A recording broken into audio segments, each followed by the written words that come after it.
মুসা আলাইহিস সালামের পায়ে একবার একটা লাল পোকা কামড় দিয়েছে, লাল পিঁপড়া। তো উনি রেগে মেগে পাশি দেখে লাল পিঁপড়ার বাসা, পা দিয়ে ডলে মুছে সবগুলো পিঁপড়া মেরে ফেলছে।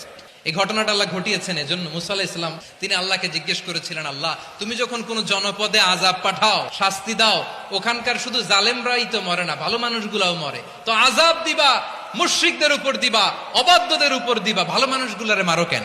আল্লাহ বললেন, মুসা তোমার যে কামড় দিছিল পায়ের মধ্যে পিঁপড়া, কয়টা পিঁপড়া? একটা পিঁপড়া, তো সবগুলারে মারলা কেন? রেগে মেগে পুরো পিঁপড়ার বাসা ভেঙে মেসাকার করলা কেন? এই মুসা, আমি যখন অ্যাকশনে যাই, আমি যখন শাস্তি দেই, তখন এত বাস বিচার করা হয় না, বাস বিচার করা যায় না। যখন অ্যাকশনে যাওয়া হয়, ওইটা ডাইরেক্ট অ্যাকশন হয়ে যায়। চিল্লায় বলো ঠিক কি না? রব্বুল আলামিন বলেন, ওয়াত্তাকু ফিতনাতাল লা তুসিবান্নাল্লাযীনা যালামু মিনকুম খাসসা। ও আমার গোলামেরা, ওই আযাবকে ভয় করো যে আযাব যখন আমি জমিনের বুকে পাঠাই, শুধু জালেমদেরকেই মারি না, আলেমদেরকেও মারি।